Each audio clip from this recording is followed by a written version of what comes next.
today's gospel so many times that I bet some of you have it memorized, and what goes after it, in fact.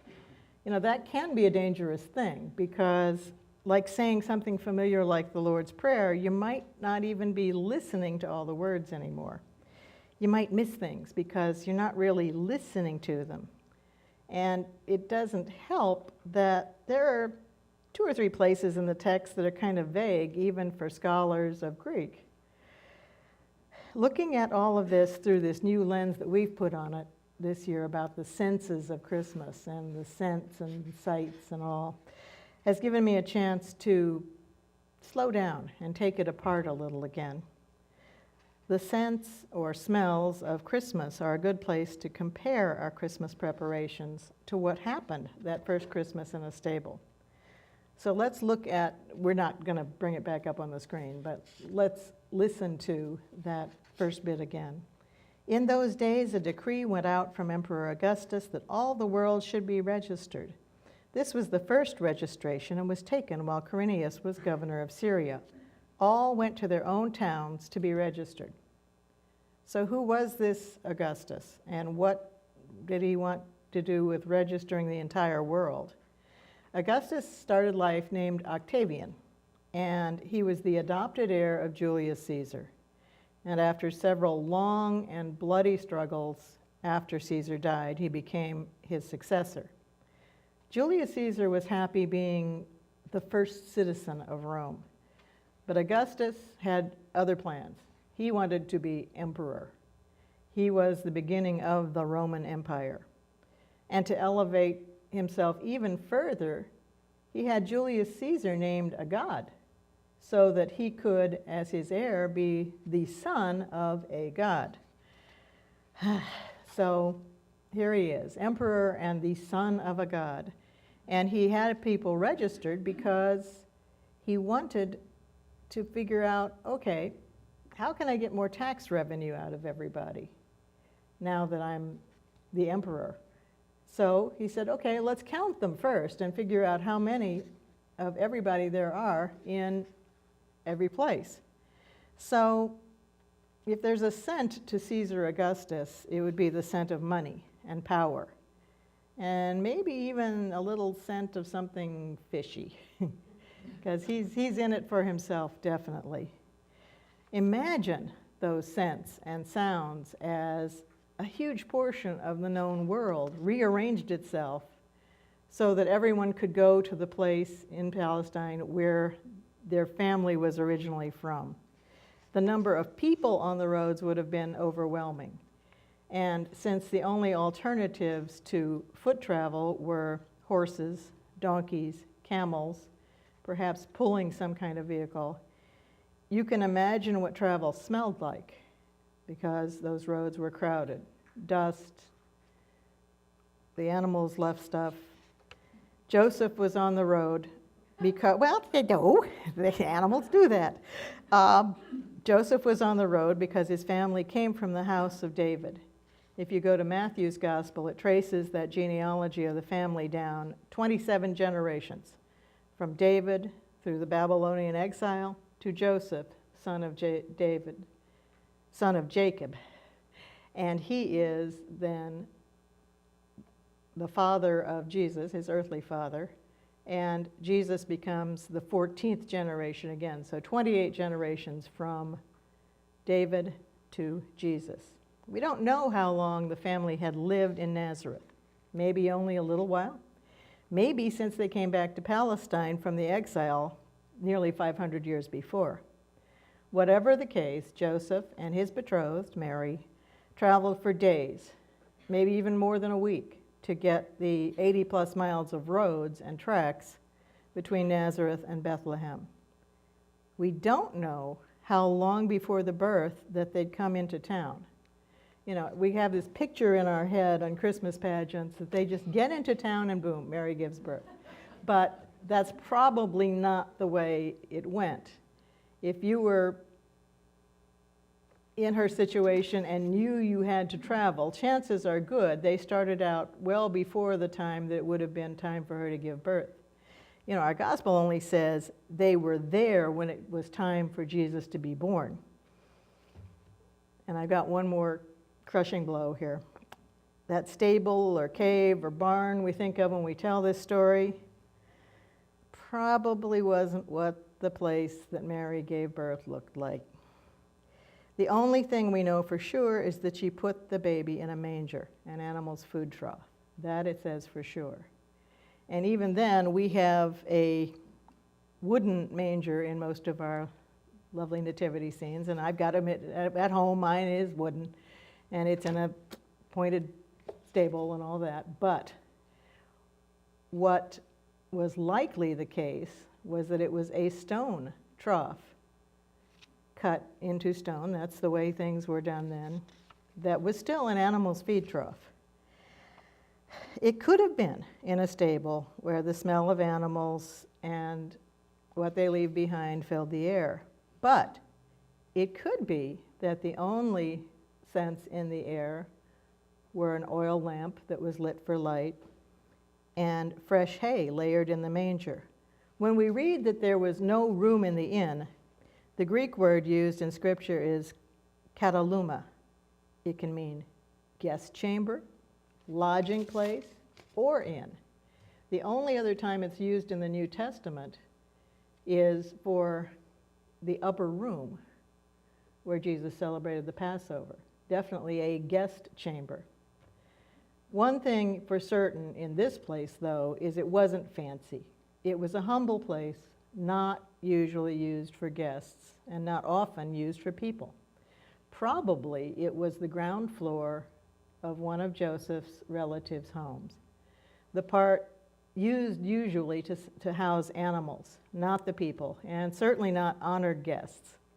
But the town was so crowded that every room was full, and unless Joseph's relatives were incredibly wealthy, which is not likely at all, their small house would have been filled to the brim.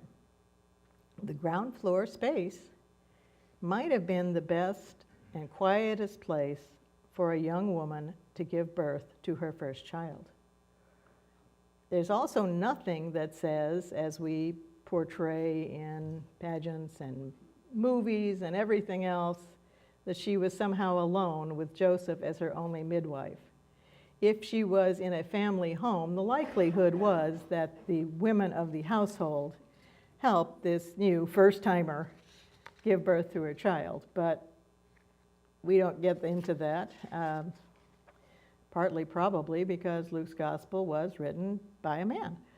And that had been long before when we were talking about this. But if it sounds strange to you that the animals were living in the same structure as the people, I can tell you it's common practice in a lot of places other than our place. My mom's family came from Germany and a place called Oppenberg. It can hardly even be called a village. Oppenberg is so small that the entire address of the people who live today in Oppenberg is, for example, the distant family that still lives there from my mom's family. They live at Oppenberg number 6. There are 11 houses on one road, and your address is the town and the number of the house you live in. So it's not a big place. But, you know, when my parents visited Germany in the early 90s, and they tracked down the family that was living at Oppenberg number 6, visited with them, and they exchanged Christmas cards forever and ever afterwards. And I think it was about 1995 that Frau Pfaffenberg, who lived at Oppenberg number 6, wrote back to my mom, just thrilled because a great thing had happened that year. Her husband had finally been able to afford to build a separate shed for the pigs, which meant that only the 2 cows and a horse lived on that first floor of the house underneath where the animals were. And the much more aromatic pigs were in their separate shed. You know, fortunately, in first century Palestine and Bethlehem, pigs would not have been a problem. But most people had their animals, just as some people do still now, housed in that bottom level of the house. And the people lived in 1 or 2 rooms of a stone house above that. And even above that was a flat roof where they did a lot of living when it was nice enough to do that.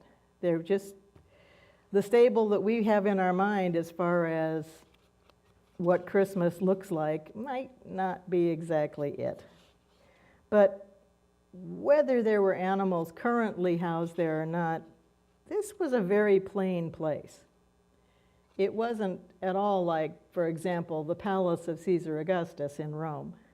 The man who was emperor and wanted to be the Son of God would have been surrounded by incense, perfume, the smells of the finest food and aged wine, while the true king and the Son of God was surrounded by the scent of animals, dusty straw, an oil lamp for light, and sweet hay instead of incense. The Son of God came to us in the form of a baby, a peasant girl's first son. So Christmas also smells like a baby. Now that I can get into. That I can really get into.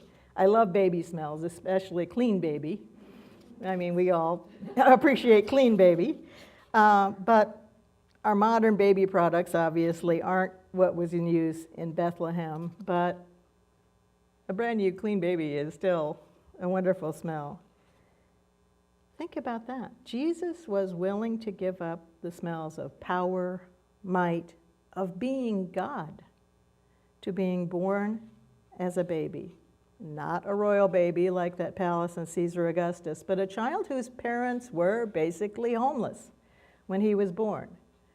Away from the town where his mother's kin would have helped out, away from Joseph's family work as a carpenter. There wouldn't have been any scented soaps or perfume involved in the care of Jesus as a newborn. Still, the smell of a baby is the smell of love. Now, many of you all know I'm a first-time grandma. I mean, he's 3 years old now, and even now that my grandson is a grubby, sweaty little boy most of the time, I like burying my nose in his hair right the back of his neck, because it's still, there's that tiny hint of baby shampoo and sweetness and just that. And I can still remember the smell of a newborn, whether it was him or his father or someone I've been fortunate enough to hold because of family or church. The smell of a baby is love and joy. It's one of the places where this week when I've kind of been struggling, I've been able to find joy for this Sunday when we light the joy candle. I've got to admit that joy has been still a struggle for me a lot of this year. Last year it was nearly impossible because my parents had died over the summer, and last year at this time I was struggling to find anything that looked like joy for Christmas. But this year that pain has become more of a sweet but dull ache. But there have been so many other friends and parents of friends, including Pastor Craig's mom, Donna, this week, who have died recently. Add to that the general uncertainty and downright unpleasantness following our national elections and the way we've been snarking at each other even now. And joy is in fairly short supply some places. But babies are famous for bringing joy. And this particular baby spreads joy to so many. True, he isn't the Messiah that most people expected. Even the shepherds came to visit him in his manger bed, expected somebody probably who looked more like Caesar Augustus, an avenging king on a white horse who would free the Jews from their subjection to Rome. And what they got was a baby. That's where we can look for joy, even 2,000 years later. The creator of the universe chose to live our life in the form of a tiny child with us. The word that spoke the stars into being was changed into a baby's cry. Why? Out of pure love for you, for me, for the world. The Messiah who would later break the bonds of sin and death for us was now swaddled in strips of linen to keep his arms and legs from flailing the way newborns do in a startle reflex. Those arms that would stretch out on a rude wooden cross for our sake were now cuddled close to his body, held by his mother, bringing joy to her exhaustion as she looked deep into those baby eyes. So what does Christmas smell like? And what does joy smell like?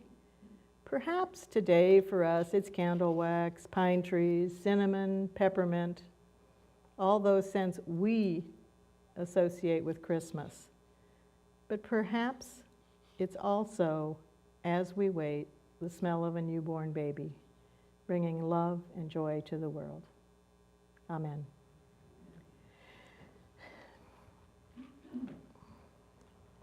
If you could